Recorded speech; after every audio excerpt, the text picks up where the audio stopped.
From Seth Doan, we have a postcard from Naples, all about a gem of a jewel collection.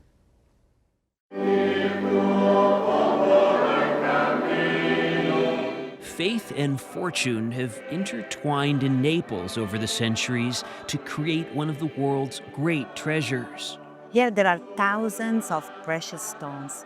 There are 3,326 diamonds, 198 emeralds, and 168 rubies. That's a single headdress, Ilaria Duva explains, like one an archbishop might wear, if he could. This was never worn by a person because it weighs almost 40 pounds. Person's neck wouldn't be strong enough. No. Not one, not even Mike Tyson has such a neck. Maybe Mike Tyson. These devotional objects, gold and gems, donated over the centuries, are kept in this vault-like museum in Naples, Italy. Duva, who helps run the exhibition, says when it comes to security for such a fortune, sure, there's an alarm system, but there's also something else. And then we are protected by San Gennaro. A side benefit. Yeah. San Gennaro, the faithful here believe, has been protecting this city for centuries, and reverence for him takes many forms. Antonio Sinese was snapping a photograph of the saint alongside another staple of his city, the Neapolitan dessert, baba.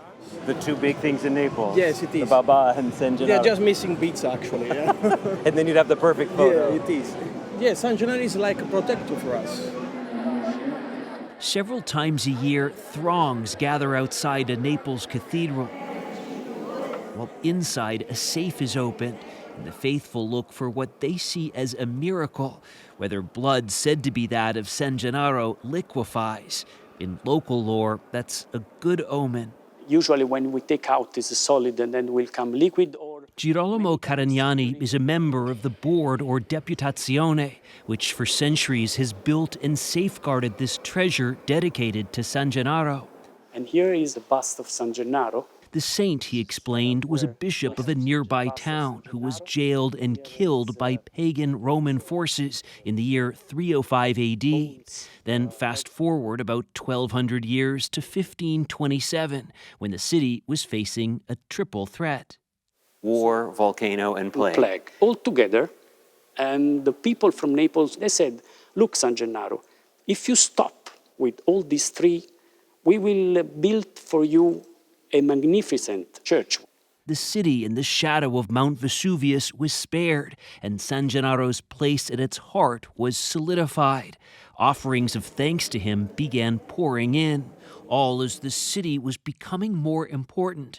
By the 1730s, under Spanish Bourbon rule, Naples was the capital of a kingdom in southern Italy. Kings, queens, popes that were coming in Naples just to have the citizen and the people gratitude, they were giving a gift of a certain importance. The value of the treasure and what was accumulated really shows the value, the importance of Naples as a city back in the day. Yes, it was one of the most important cities in the world at that time. Silver, gold, diamond, rubies, emeralds, there are chalices, you have an amazing cross, for instance, and behind all of this, there is a story. That was donated by Mary Teresa of Austria. Those stories, Ilaria Duva explained, are of gifts not just from royalty, but regular citizens. You have two earrings. The two earrings on top of there, they were donated by a lady that survived from the cholera, so decided to thank San Gennaro, giving the only treasure that she owned. That offering of thanks was added to this elaborate necklace, along with a diamond and emerald cross from Joseph Bonaparte, Napoleon's brother, who was king of Naples in the 1800s. How much is all of this treasure worth? We cannot say. I cannot imagine, but I would never say if I knew. Because, you know why? No. Because we prefer people not come to know about the value. They say, but that's a say, that it was more than the treasure of the queen. More than the crown jewels. Yes, more than the crown jewels. Just how it compares with the British royal family's collection is not clear, and Duva joked that my questions about money were far too American. She argues there's something beautiful about this mix of faith, fortune, and a bit of mystery.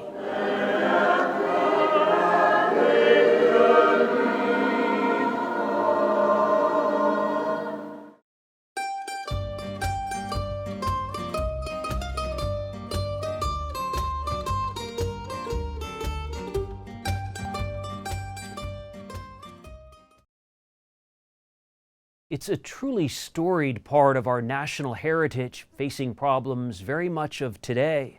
Contributor and historian Douglas Brinkley takes us to Walden Pond. A half-an-hour drive from Boston, Massachusetts, in the town of Concord, sits one of the most revered literary landscapes in the world, the 2,680-acre Walden Woods and Walden Pond State Reservation. Annually, over 500,000 people pay homage to the storied pond and spiritually nourishing woods where Henry David Thoreau wrote his 1854 classic book, Walden. During his 2 years, 2 months, and 2 days living there, Thoreau treated every creature he encountered, from a scampering red squirrel to warring ants, as kin.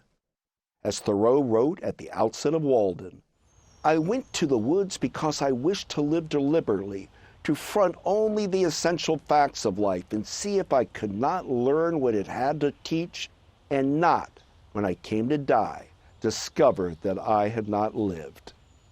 Tragically, the National Trust for Historic Preservation has listed the Walden Pond and Walden Woods as one of America's 11 most endangered historic places. Blame a proposed Hanscom Airport expansion near Walden. This aviation project would add 6,000 private jet aircraft takeoffs and landings a year, shattering the solitude of enchanted Walden. Environmental threats to Thoreau's retreat aren't limited to those from the air. Just a stone's throw from the pond sits a 35-acre former landfill. Without conservation protection, this parcel could be open for commercial development. The American people should call for the conservation of the former landfill and demand an immediate cease and desist of the jetport enlargement. No developer has the right to destroy the historic essence of Concord, which includes the Minuteman National Battlefield of the American Revolution, the former home of Ralph Waldo Emerson, and the place Louisa May Alcott wrote Little Women. By defending Walden, we save the birthplace of an American literary shrine and honor its inspiration, the sublime of the natural world.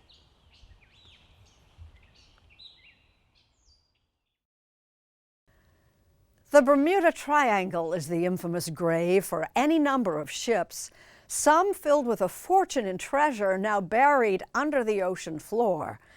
Lee Cowan steadied his sea legs to take us on a treasure hunt. Carl Allen. He's a fisherman's fisherman. He's been coming to the Bahamas since he was 12, never missed a year, to this small island of Walker's Cay, where he likes to say the bonefish meet the billfish. There we go. All right, a little blue runner actually there. But as an adult, it wasn't really fish that brought him to this southwest corner of the Bermuda Triangle. It was the legend of a long-lost Spanish galleon. I am a treasure hunter. I fully admit it. The Nuestra Senora de las Maravillas was the kind of treasure ship that would have even made the pirate Blackbeard blush. On board, untold riches, plundered from the Spanish New World. But on one dark January night in 1656, disaster struck. There was some miscommunication. The Maravillas turned, and the other ship turned, and it rammed the Maravillas midship. These are probably from salvage efforts of the Maravillas by the Spanish. Michael Pateman is curator of the Bahamas Maritime Museum in Freeport. And it went down how fast? Less than an hour. Ever since, her cursed cargo has brought wealthy treasure hunters flocking to these waters. One of the large cannons was found. In 1972, adventurer Robert Marks stunned the maritime world by pulling up artifacts that confirmed basically all the rumors about the Maravillas were true. Some people claim it's one of the richest Spanish galleons to go down in the New World. What treasure they found ended up mostly in auctions and private collections the world over. In 1999, the Bahamian government had had enough of treasure leaving its waters and put a stop to all of it. But marine archaeologists like Jim Sinclair insist the main pile of treasure has yet to be found. Do you know how much is left out there? If you're going to just use dollars to quantify, we're probably looking at well over another $100 million still sitting in the sand out here. Really? Which, for Carl Allen, was like the siren song of the mermaid. If we don't do this, Mother Nature gets it, or pirates, and that doesn't do anybody any good. He made his money in plastics, garbage bags mostly, and in 2016 he sold that multi-million-dollar company in Dallas and then announced to his wife that he was going fishing, this time for the Maravillas. So I immediately bought her a yacht for her birthday. And let me tell you, want to get your wife into yachting? Name it after her. That's Gigi, their super yacht. Their son Thomas says Mom is indeed pretty happy. I think she likes it down here better than he does. You can't get her out of the water. It's amazing. But the Gigi was just a start. Allen also bought this 183-foot research vessel and all the support boats to go with it. And to top it all off,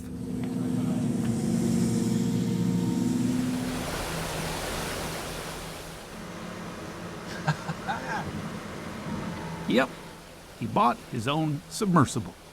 We are focused on an area that's probably 5 miles in circumference. To put it mildly, financially, he's in pretty deep. Everybody thought I was wrong. So many people called me a fool, a laughingstock, and look at you now. They're not laughing anymore. Look Holy cow. With his wife Gigi at his side, Allen Exploration has recovered more than 10,000 artifacts from the Maravillas. When I found it, it was so encrusted, I could see just little bright specks. Pendants, gold chains, silver bars, crucifixes, all seemingly no worse for the wear. Oh my gosh. It's a 20-carat cabochon cut emerald in the middle. There's 12 emeralds, we believe, one for each apostle. They don't like to talk about what all of this is worth because they have no immediate plans to sell any of it. The Allens funded the construction of that maritime museum.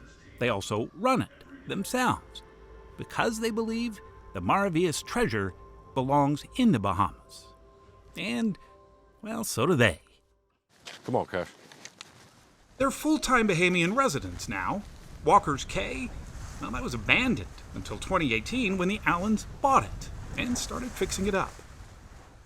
When Hurricane Dorian ravaged the Bahamas, they offered their treasure hunting fleet to deliver relief supplies instead.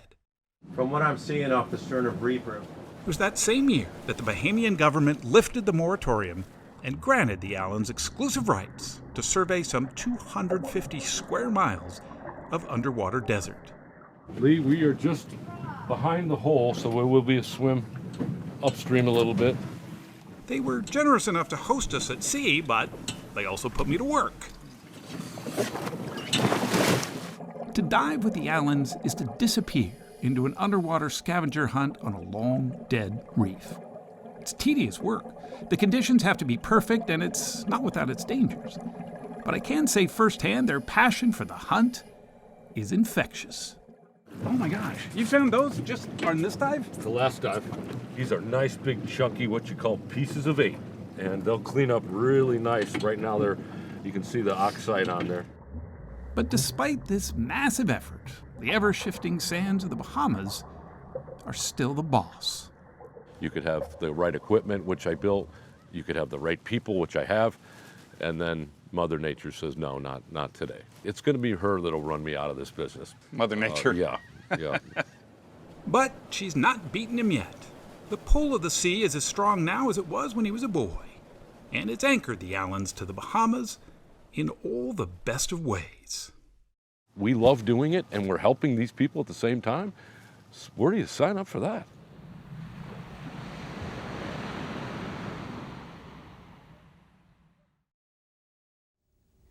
Mo Rocca is visiting a New York City institution that's, no question, a cut above.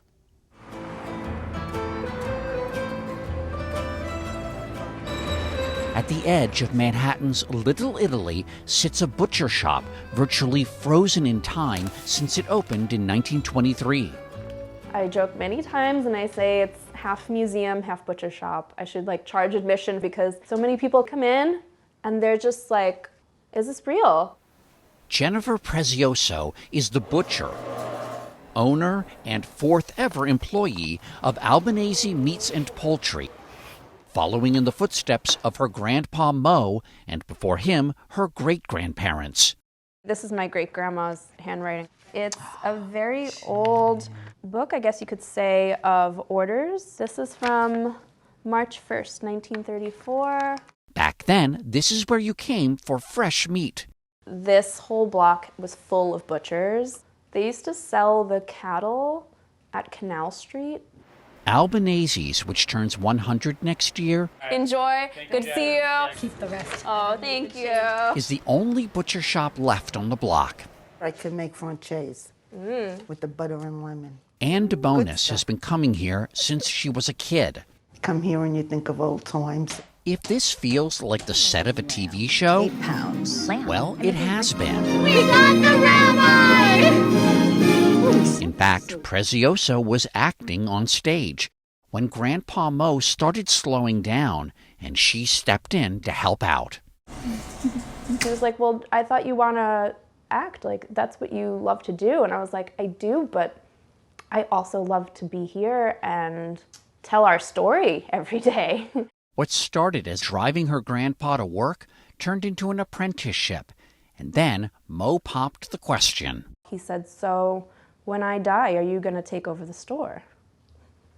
And I was like, yeah, I think I could do it. Had you been thinking about that, or did it just suddenly come out of you? I think maybe a little of both. In April 2020, Mo Albanese, just shy of 96, died after contracting COVID. You never feel like you have enough time with those kind of people that you love. And so Jennifer Prezioso is today manning the shop solo. Sort of. I think he's up there very antsy like this, waiting. Let's go. Come on, andiamo. What are we doing? What are we doing? I feel him excited for what's to come. And we have a new lease on the store, so we're going to be here for a few more years. And I look forward to that too.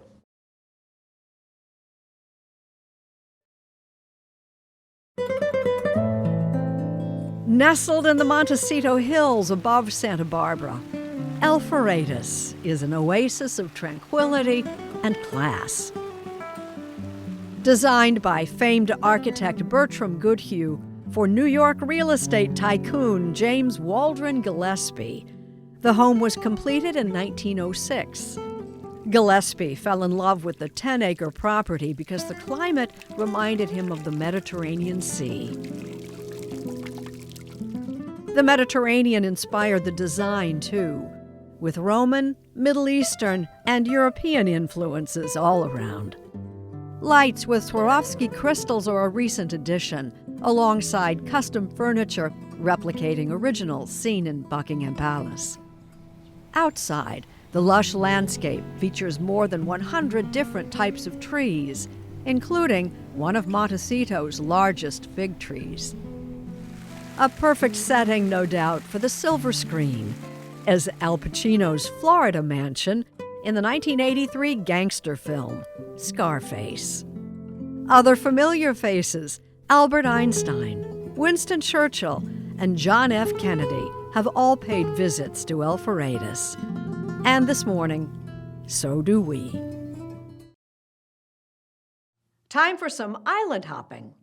Coming up, a visit to that New York City classic, Coney Island. But to begin, Martha Teichner takes us to a tiny spot, making a very big splash.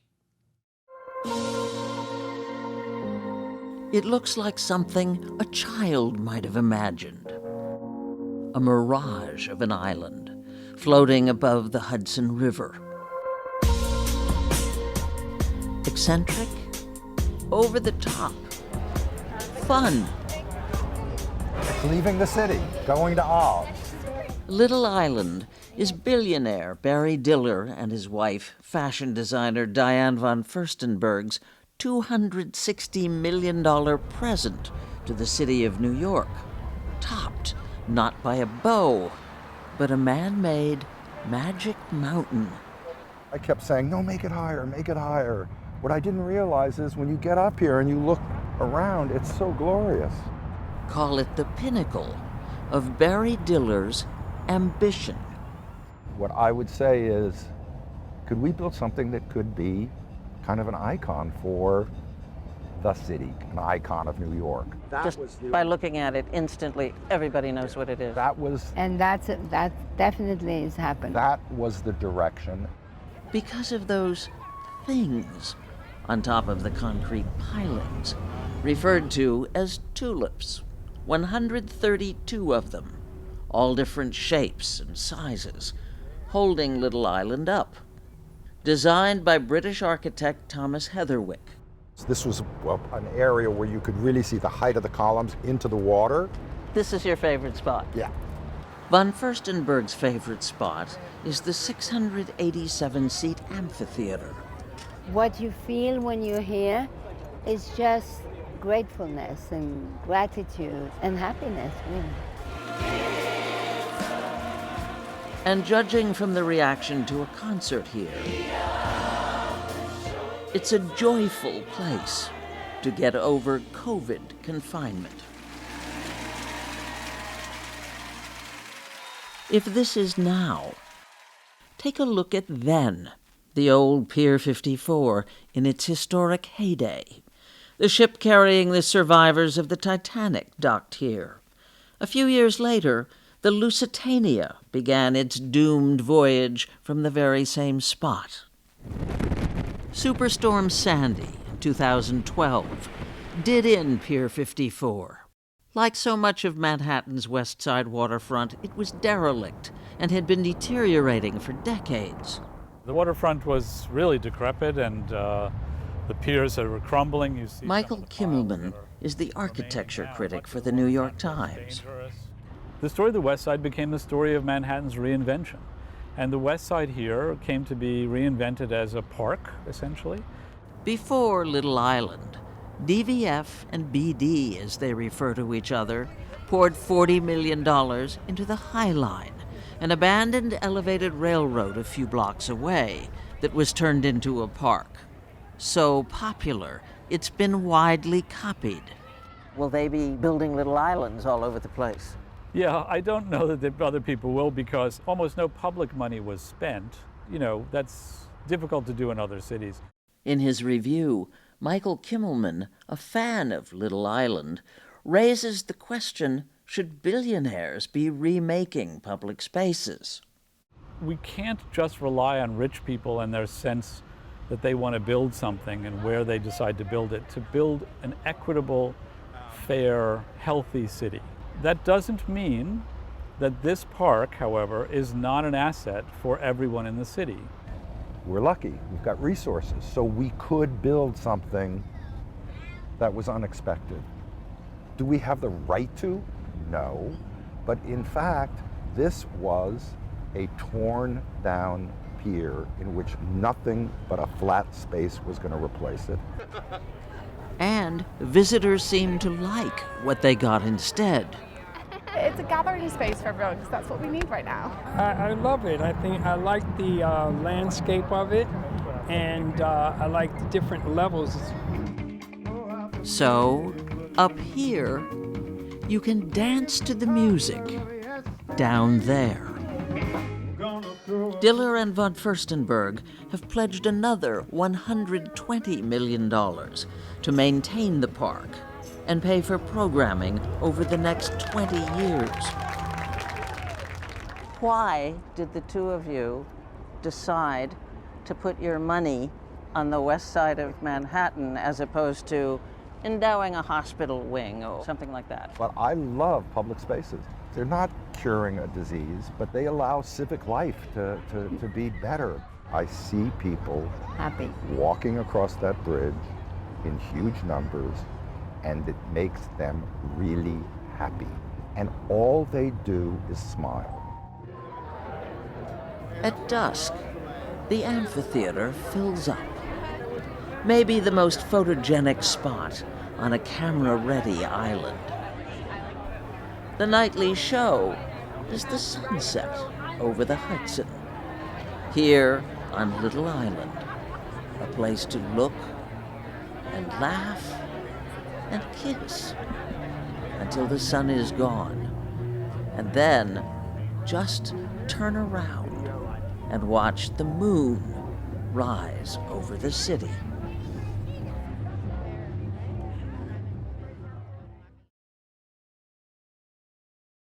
It's hard to get your arms around the responsibility of protecting all the world's treasures. But, be they natural destinations or the work of humans, Connor Knighton reports there's an agency trying to do just that. In Icelandic, Vatnajökull means the water glacier. At over 3,000 square miles, this massive ice cap covers more than 8% of Iceland. I remember the first time I seen a glacier, it moved my heart. I couldn't imagine this masses of ice existing. Vatnajökull is one of the largest glaciers in all of Europe. And, as my guide pointed out when I visited pre-pandemic, it has another noteworthy distinction. Recently recognized by UNESCO as a World Heritage Site. Being recognized as a UNESCO World Heritage Site is one of those things that sure sounds impressive, but what does it actually mean? What do a coral reef in Australia, a cave in Kentucky, and an entire city in Peru have in common? I headed to an office building in Paris to get some answers. The idea of the convention is to protect the most outstanding places, those which have outstanding universal value for all of humanity, for future generations. Now, this building Mechtilde Rossler is the director of UNESCO's World Heritage Center, located in the shadow of the Eiffel Tower, which, yes, is part of another World Heritage Site. UNESCO, the United Nations Educational, Scientific, and Cultural Organization, adopted the World Heritage Convention in 1972. Their first list of outstanding places included 12 spots, ranging from Ethiopia's rock-hewn churches to Yellowstone National Park. Today, there are more than 1,100 World Heritage Sites. There are culturally significant locations like India's Taj Mahal and Illinois' prehistoric Cahokia Mounds, and naturally impressive locations like England's Jurassic Coast and Botswana's Okavango Delta. This week, the committee is meeting virtually, reviewing dozens of possible additions to the list. I get many letters every day. People write, why is this church or this city or this park not protected by UNESCO? For starters, World Heritage Sites must be nominated by their home country and meet at least one of 10 defined criteria. It can be a masterpiece of human creative genius, or it can be the most important habitat for a specific animal. Iceland's Vatnajökull was deemed geologically significant. It's a combination of the great forces of nature, ice and fire, and the different landform that creates. So I've seen the ice. Where's the fire? It's underneath the ice. It hasn't. Helga Arnadottir is a park manager for Vatnajökull, which sits on top of an active volcano. Icelandic officials spent years preparing a 362-page submission to win UNESCO's approval in 2019. 2020 was the first year UNESCO didn't name any new sites. The pandemic preempted the annual committee meeting. It seems in a way that it's a brand name. Is it more than that? Is it more than just a brand? It is much more than a brand. The brand is very important, but it's really an international system for protection. While UNESCO monitors the sites, it generally doesn't fund them. The organization's power is largely tied to its prestige. Because it has this recognition. Also, the tourism industry is investing around these sites because these are, of course, key attractions. So you see, the World Heritage status helps. But what UNESCO giveth, it can also taketh away. In 2009, Germany's Dresden-Elbe Valley was taken off the World Heritage List after a modern bridge was built across the landscape. I think it was a wake-up call, that you cannot just do what you want. You cannot do a development which may be threatening the reasons why the site was listed in the first place. There are currently 53 sites on what's known as the World Heritage Danger List. More than 250,000 people killed, more than 11 million have lost their homes. But the greatest treasure lost was the ancient city of Palmyra, a World Heritage Site. Some, like Palmyra in Syria, are threatened because they're in conflict zones. Others, like the tropical rainforest of Sumatra, are threatened due to ongoing poaching and agricultural exploitation. The U.S. State Department confirming the U.S. is withdrawing from the United Nations cultural agency, UNESCO. The U.S. is currently not a part of UNESCO. It officially left at the beginning of 2019, thanks to a conflict that dates back to this 2011 vote. Decided to admit Palestine as member of UNESCO. That triggered a law that prevents the U.S. from funding any UN agency which recognizes an independent Palestine. But Rossler's hopeful the U.S. will return to the organization that, once upon a time, it helped establish. Not only the sites in the U.S. benefit a lot from the World Heritage status, but many American tourists around the world benefit from visiting the World Heritage sites and from their preservation and presentation. In fact, the U.S. recently received another designation. The 20th century architecture of Frank Lloyd Wright was added to the list in 2019. 8 buildings, from Falling Water in Pennsylvania to Hollyhock House in Los Angeles, have been deemed World Heritage worthy. Back here at Vatnajökull National Park, as with all sites, a listing alone doesn't really change a lot in the short term. Except, perhaps, for perceptions. It makes you actually really proud. It was of great value for Icelanders, but now it is of great value for the whole world.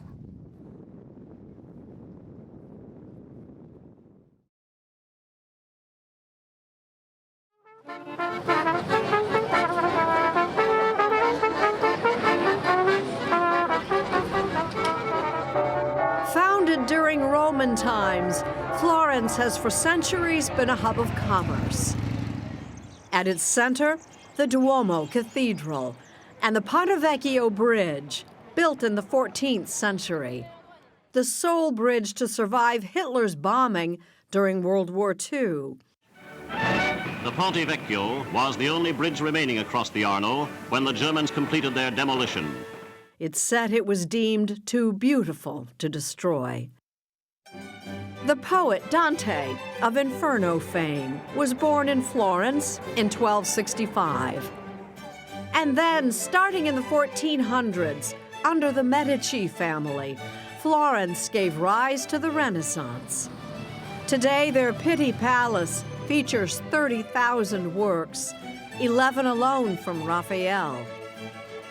Leonardo da Vinci got his start in Florence, as did Michelangelo, whose sculptures adorn the Medici family chapel. He's buried at the Santa Croce Basilica, as is the writer Machiavelli, and Galileo, the astronomer. Another Florentine great, explorer Amerigo Vespucci. He gave his name to the Americas. An unprecedented flood wreaks havoc on this world center of Renaissance art. In 1966, a flood swept through the city, killing dozens and endangering monuments and artworks. A plaque marks the high water mark, some 16 feet above street level. Declared a UNESCO World Heritage Site, Florence attracts at least 10 million tourists a year. And on this Sunday morning, us. Beginning with that first year, all of us at Sunday Morning have been on the move. Few more than our Lee Cowan, who's here to log our travels. Good morning, Lee. Good morning, Jane. You can sort of think of this broadcast almost like a Sunday drive. For 40 years, we've meandered from exotic destinations to the mundane, from out-of-the-way places to our very own backyards, so that you could enjoy the view without moving an inch.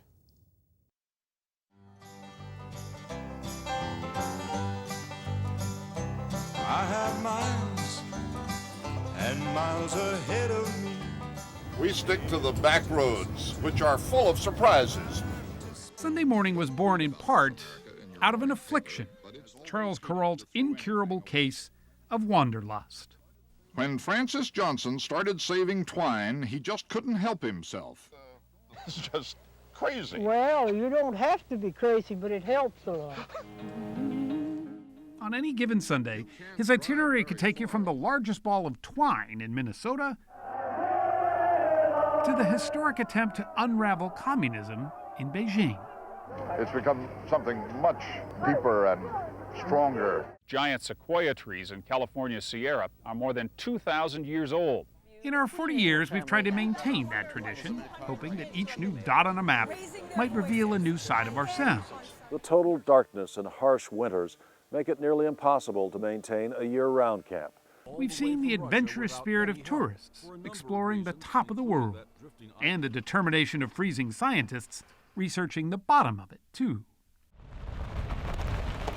We witnessed the wisdom of setting nature aside as we trekked through our national parks, 59 of them in all. Walking across sand and soil, from the lowest point in the United States to the base of our highest peak. From the brilliant pastels of Holland's tulips, colors only Mother Nature can paint, we marveled at the palette of the globe, even the shades of space. Is it a spiritual experience? It is very spiritual. As the heavens go, we haven't gone, but we've gotten pretty close. A visit to the Vatican might suffice. Your Holiness, St. Francis of Assisi, Zuleika. And we've bathed in the voices of angels. It was Christmas night, 1776. Even joining the throng once or twice. The Canary Islands have a song of their own, in a whistle carried on the wind. It's a language born long ago that we learned to be quite a mouthful.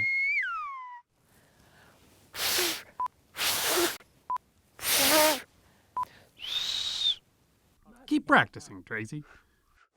We've seen the charm of children on the frigid shores of Iceland, lending their hands to help wayward puffins take their first flights out to sea. We encountered some wayward polar bears, too. Some a little too close for comfort. Mike.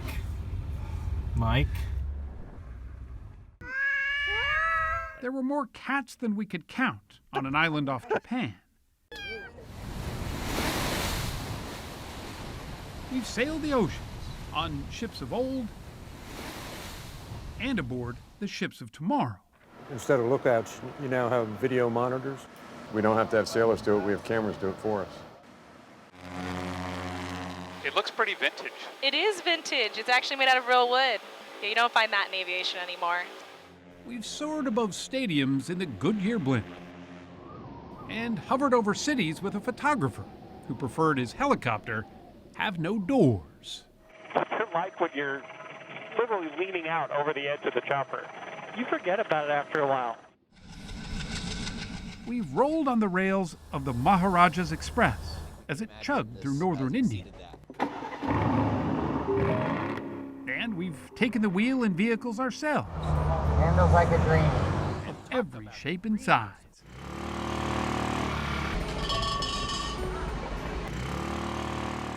But now, in trying to turn this ancient capital into a modern one, every year brings strong. Along the way, we've stopped off at places that caught our fancy. This building, the Guggenheim Museum on New York's Fifth Avenue, is one of the greatest buildings of the 20th century. Museums you've heard of. It's the Elvis is Alive Museum. And those you probably haven't. National Pie Championships. The World Beard and Mustache Championships. And competitions. Now there's an experienced camel rider. That might leave you wondering. Are you ready for some pumpkin racing? For 40 years, we've had the privilege of watching the sun set all over the world. The only thing better than its parting rays is knowing the next day we get to set out all over again.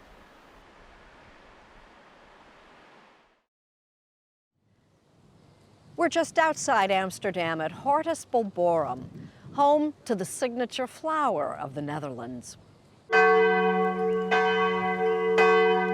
The church bells in the village of Limmen have been ringing on Sundays since the 13th century. And hidden in the shadow of this Protestant Reformed church is another piece of this country's rich history, dating back 400 years. More than 2,500 varieties of tulips of all shapes and colors, dancing quietly in neat lines. Hortus Bulborum was established in the 1920s by Peter Boschman, a tulip enthusiast and teacher at the church's school. He bought old and rare types of tulips and planted them, determined to not let them become extinct. The tulip can survive 400 years without use of any chemicals, and that's very important, that we can bring back the old strength. Henk Stoefbergen is one of the garden's volunteer caretakers. The oldest tulip we have here at the Hortus is from 1595, and that's the variety by name Duc van Tol, red yellow. During the Dutch Golden Age, tulips were so rare they became a symbol of wealth. Their value reached an all-time high during the period known as tulip mania in the 1630s, when a single tulip cost as much as 10 times the annual salary of a skilled craftsman. People were crazy about them. It was a status. You had a tulip and you were a rich man because you could afford a tulip. And they inspired Dutch artists like Rembrandt. The master painter had a tulip first named after him in 1620. Today, 90% of the tulips on these 4 acres are no longer commercially grown, and their beauty is fleeting. Visitors can only marvel for 6 weeks each April and May during peak season. Soon after, every flower is dug up, with new baby bulbs preserved and stored away until they're planted again in October. I made the trip specially to see this. I've heard about this. Henry Charbonneau came all the way from Canada just to wander through it all. It touches the heart and mind and soul of people. It is like a creation of man, but also of nature. All this multitude of colors, shapes, sizes, it's like a masterwork. At this hidden garden, in this little village, beside this ancient church, the flower that's been the pride of the Dutch for centuries is alive and growing. It is a part of the Dutch history to have the tulips around. That's what we have to maintain.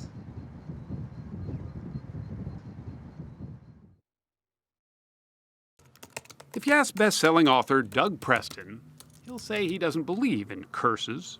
And yet, I have the perfect reason. I mean, it's here he is, being treated for an illness he contracted while on a jungle expedition to a site rumored for centuries to rain misfortune down on anyone who entered. I would never trade that experience for anything. It was so powerful. Heading towards the base. His tale begins in the rainforest of Mesquite, carpeting some 20,000 square miles of Honduras and Nicaragua. The legend is that there was a great city in the mountains that was struck by a series of catastrophes, and the inhabitants thought the gods were angry at them and left, leaving all their belongings behind. Some call it the White City, others the city of the monkey god. Its possible existence has tantalized adventure seekers since the 1500s, including explorer Steve Elkins, who's been obsessed with finding the city since the early 90s. Who doesn't like a story that has some mystery in it? So let's go and see what happens. They might come back with today from the other sites, too. He launched his latest expedition in 2012 and invited Doug Preston to write about it. So you went along because why? I thought, Steve's never going to find a lost city. That's ridiculous. But, you know, who knows? Even if he doesn't find anything, it might make a good story. But this time, Elkins had something no previous expeditions to the area did. Double check things here. It's called LiDAR, a high-tech laser mapping system. Clean the lens. Peering through a hole cut in the bottom of an old Cessna Skymaster, it could scan hundreds of square miles of dense jungle in a matter of days. The problem? It was expensive. This one shows the full scale of the convoy. Enter documentary filmmaker Bill Benenson, who agreed to foot the $1 million-plus bill if he could capture the adventure on film. This technology could see through the jungle canopy and potentially reveal the contours of what might be underneath it. It seemed like a valuable gamble. I'm here for the eureka moment. One that soon paid off. What the LiDAR revealed, once that jungle canopy was removed, shocked everyone on the team. I zoomed into about this level, and I just went, holy crap. And I said, this is what looks like rectangular structures. Yeah, There's look a at this. definite... Look at that. I mean, that is about as linear, perfectly linear lines, and that's a right angle. And they were either man-made or the world's most intelligent golfers were out there doing things they've never done before. So what did you think you had found initially? Well, I knew we found a city. A city? An ancient city. That I knew. But what it was, beyond that, that was up for the archaeologists to figure out. That archaeologist was Colorado State's Chris Fisher.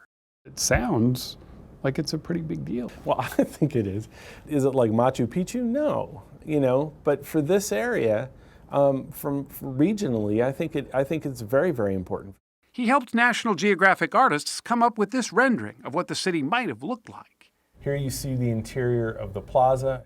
But he had to get there on foot to know for sure. There's actually a stairway that goes here. And it took 3 long years of planning.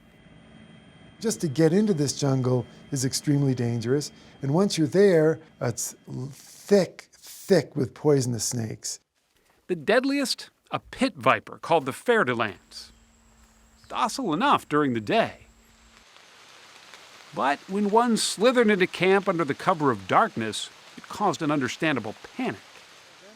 On the team, a jungle warfare expert who leapt into action. He pinned the snake, but the snake exploded at that point in an absolute fury of striking everywhere, squirting venom, like streams of venom across the night air. The next morning, the jungle seemed a little less ominous, and the march to the site began. It was like cutting your way through a shag carpet. What wasn't growing was oozing with mud. Let's go up on top of this one and work our way back down that way.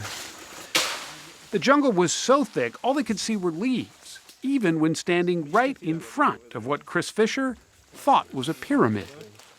That's the pyramid right there in front of you. Where's the pyramid? Right there, right, you're looking at it.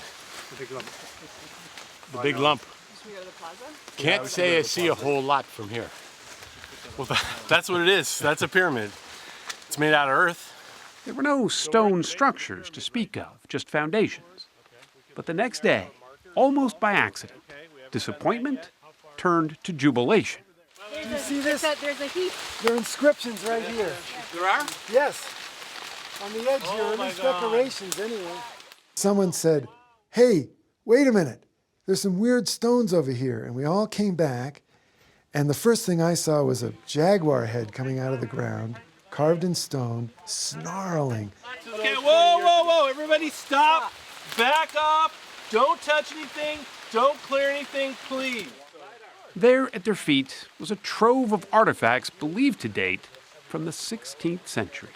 The personal belongings of inhabitants who fled the valley, as one theory would have it, in a desperate attempt to escape European disease and slavery.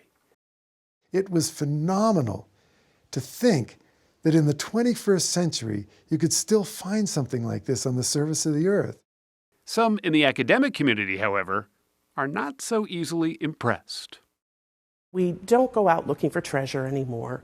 We go out looking for knowledge.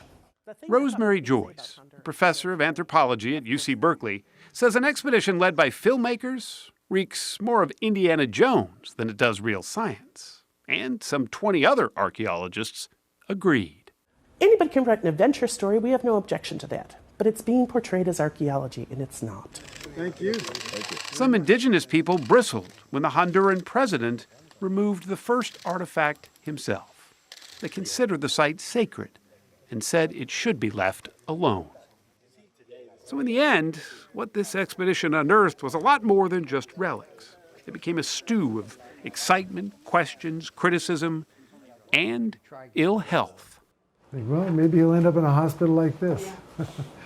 Months after leaving the jungle, Doug Preston noticed a bite from a sandfly that just wouldn't heal.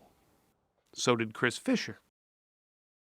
The National Institutes of Health diagnosed it as a frightening parasitic disease called leishmaniasis. The parasite migrates to the mucous membranes of your mouth and your nose and basically eats them away. Your nose falls off, your lips fall off, and eventually your face becomes a gigantic open sore. Over the next few months, about half the expedition came down with the early symptoms and had to undergo the painful treatment. That's the helicopter shot, the overview. Bill Benenson and Steve Elkins were spared, and their documentary about their adventure is now in its final edit.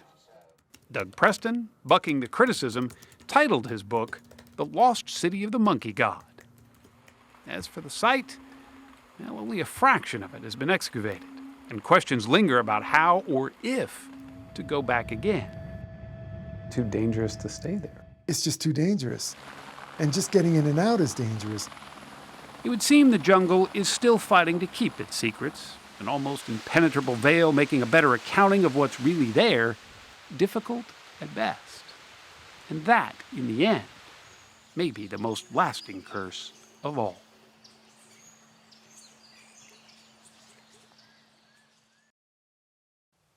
Connor Knighton is back at it this morning, celebrating the centennial of the National Park Service at a spot right on our national border. Each day, over 80,000 people cross between El Paso, Texas, and Juarez, Mexico. Can I get across? But head close to 350 miles southeast, and the border has a bit of a different feel. Has it changed in the last few years? Fewer than 40 people a day cross between the United States and Boquillas del Carmen, Mexico. The all-time record is just 304, set during spring break, more than the entire population of Boquillas. For decades, tourists have been coming to this tiny Mexican village to shop, eat, and take a burro ride.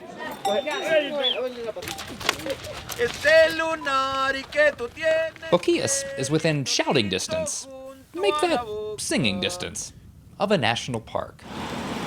The cross-cultural exchange down here has been part of Big Bend's history since before we became a park.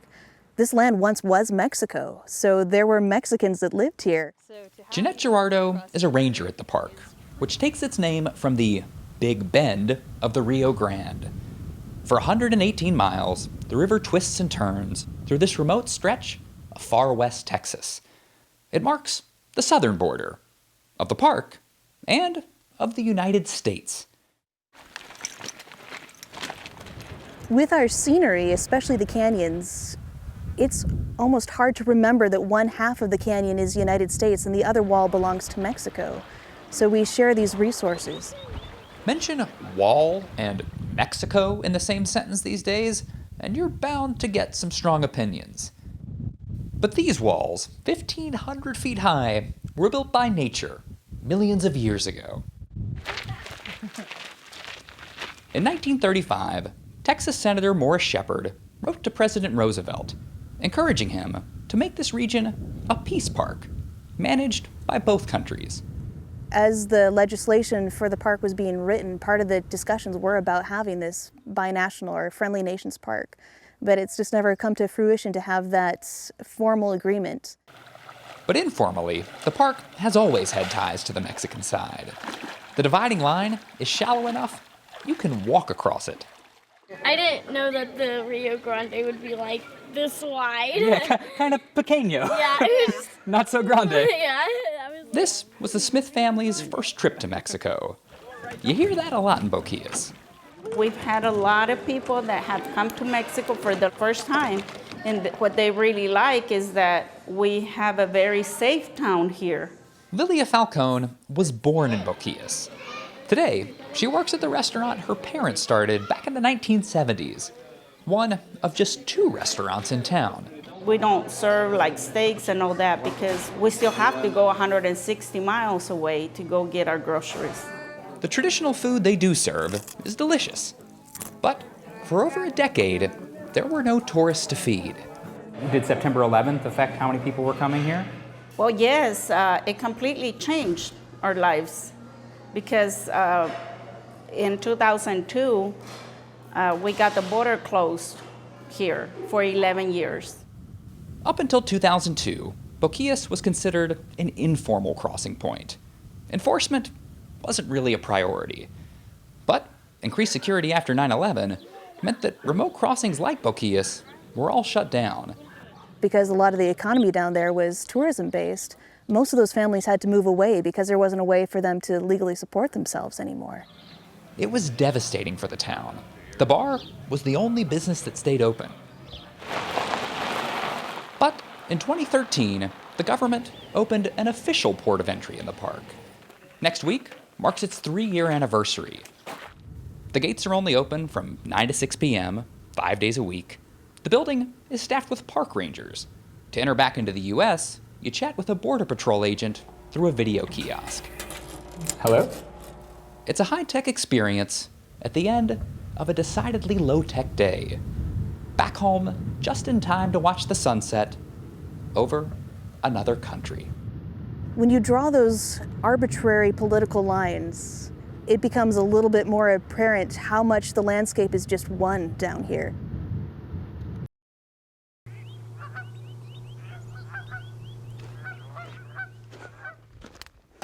Ever since I was a little kid, I always wanted to go out and find treasure. It is so much more than just a stroll in the Montana woods for Dale Neitzel. I read all those pirate magazines and comic books, and now I'm getting an opportunity to go out and look for one for real. Like thousands of others in the Rocky Mountains this summer, he's here on a hunt for this treasure chest, fit for a pirate, filled with gold, precious metals, and ancient artifacts. Its exact dollar value is not known. Some say $1 million, some say millions. How long have you been looking? I've been looking now for about 5 years. Aren't you getting a little discouraged at this point? No, there's nothing to get discouraged about. But this isn't some long-lost treasure. This is hidden treasure, placed by an eccentric millionaire 5 years ago. It's there for the taking if you can figure out the clues. Well, I believe that his secret place is a place where there is some kind of running water. On this day, the clues have taken him here to this lake near Yellowstone National Park and to this rock. And here we are. And maybe Dale is just steps away from life-changing wealth. Or no, I don't think this is it. Maybe not. Dale had a long career as a professional treasure hunter, salvaging sunken ships. But this is his toughest quest yet. This trip was his 64th attempt. There's no guarantee it's going to be found even in our lifetime. That's right, that's right. But that doesn't stop me from looking for it, because it's fun to look for it. And there's always the chance. There's always the chance. Which no one knows better than the man who hid it, 84-year-old Forrest Fenn, who made a career out of collecting treasures of his own. Well, Mr. Peterson, here's Sitting Bull's pipe. Wow, feel that. That's right, the pipe from the Indian chief who bested George Custer and his men at Little Bighorn. Finn grew up in Texas and as a youth explored the American West.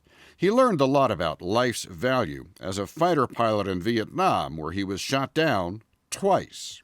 He eventually moved to Santa Fe and made his millions as a successful art and antique dealer. The idea of a treasure hunt started after he survived a bout with cancer. I said, I've had so much fun collecting all of these things. Why not let somebody else have the same opportunity that I've had? He drove out across the Rockies and left the chest. And when I walked back to my car, I talked to myself out loud. There was nobody around any place. And I said, Forrest Fenn, did you really do that? And I started laughing. As I have gone alone in there, and with my treasures bold. Finn then wrote a poem with 9 clues, placing the treasure somewhere in the Rockies in one of 4 states: Montana, Wyoming, Colorado, or New Mexico. From there is no place for the meek. The end is ever drawing nigh. There'll be no paddle up your creek, just heavy loads and water high. Now, do you want to add anything to the hints? The treasure is not hidden in a mine. A lot of these old mines are dangerous. I mean, they have snakes in them, they have black widow spiders. Well, that's a good hint and a good piece of advice. Did I give you a hint? Really? You're not being fair to me, Barry. Well, I don't think that narrows it down a lot, I got to tell you. Lust and Loot, it turns out, launched a lot of lookers. What has been the response from people who are trying to find this treasure? I stopped keeping emails at 65,000. 65,000. Add to that And it's called the Fenn Treasure Hunt. the countless more on YouTube. Es geht den Schatz von Forrest Fenn, ein amerikanischer. With their own plans to find the treasure. But if you look at the first line, as I have gone alone in there, if you count the number of syllables, Paul, go ahead and count those for us. But is it really out there? Assure me somehow that this treasure is real. How do I know that? The only way that I could prove to you that the treasure is hidden is to take you there. And what are my chances that you are going to do that? There's an old saying, 2 people can keep a secret if one of them is dead. Okay. So if I take you out there, I wouldn't want to be your insurance agent. To avoid that deadly fate, we opted to just ask someone who knows a lot about secrets, his friend, Valerie Plain. You may remember her, a former CIA agent. Plain's cover was compromised in 2003 by a White House official. Scandal ensued, and Plain and her husband eventually moved to Santa Fe, where she met Fenn. You're an ex-CIA operative. Do you give Forrest credit for keeping his secret for so long? Because he won't tell anybody. Apparently not even his wife. Not even his wife. That is something. Do you believe him? Do you think that treasure's out there? Oh, absolutely. I think that this is something that Forrest has done to completely amuse himself. Another friend, writer Michael McGarity, agrees. He is one of many people we spoke with who say they saw the treasure before Fenn hid it. Forrest, whether he admits it or not, loves attention. But he denies it. He has this aw shucks Yeah, he does. personality, but he's as sharp as can. Exactly. So we don't take the aw shucks at face value. No. His ego is involved. Who he is and what he comes from is involved. His whole life has been one big adventure after another. Adventures that he loved, and hiding the treasure was a way to pass that love on. In your mind, who would be the best person or family to find this treasure? A family that is joined together and going out looking for the treasure 4 or 5 or 10 or 50 times. Take a tent and sleeping bags and your fishing pole and go out looking. That was my primary motive. Amber, come with Daddy. And that is exactly the motive driving the Dunstan family of city slickers who are slip-sliding through the southern Colorado backwoods. This is crazy. Amanda, look. This is terrifying. Last month, they left their home in Orange County, California, on their own search for Fenn's treasure. What is the lure of this treasure hunt for you? The adventure of it, the fun of it, the riddles, solving puzzles.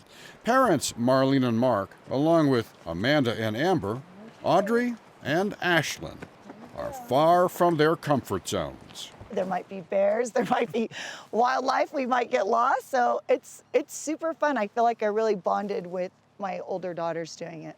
If only you could see the expressions on their faces. Yeah, well, you know, they're teenagers, so. Daddy's like Indiana Jones. Careful, Mark. Oh my God. The Dunstan family trip ended with photos and memories, but alas, no treasure. As for Forrest Fenn, who launched 1,000 Dreams on a hunt yet to end, he has no regrets for what is out there, somewhere, for any of us to find. You would do it again. I would do it again in an instant. So hear me all and listen good. Your effort will be worth the cold. If you've been brave and in the wood, I give you title to the gold.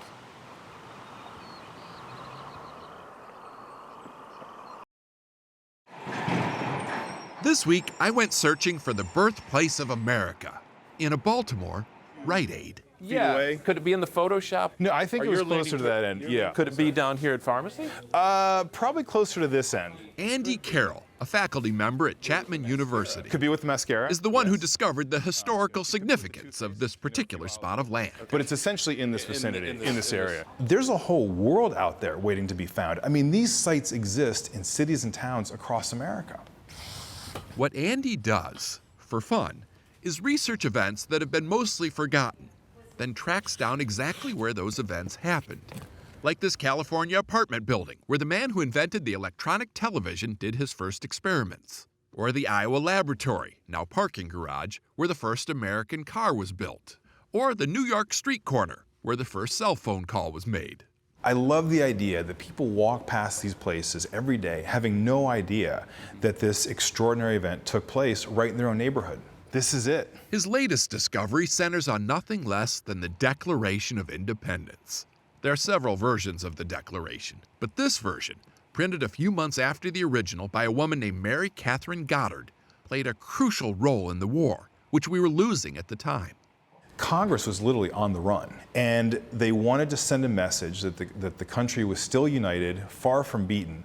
And so Mary Catherine Goddard distributed this new Declaration of Independence, but this time it had all the signers. It's listed. The first time we saw all the signers. Exactly. Was on her copy. On her copy. And I think it helped solidify and really rally the nation at a time when it was desperately needed.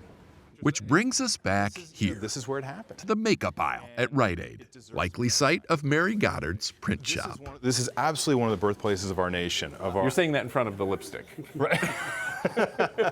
But that's sort of the beauty of it, no pun intended. I mean, it is that these places are hidden. Ironically, right near the Americana display. We are, I know. It actually is very fitting. So to honor the woman who helped make our picnics possible, Andy installed a plaque inside the drugstore.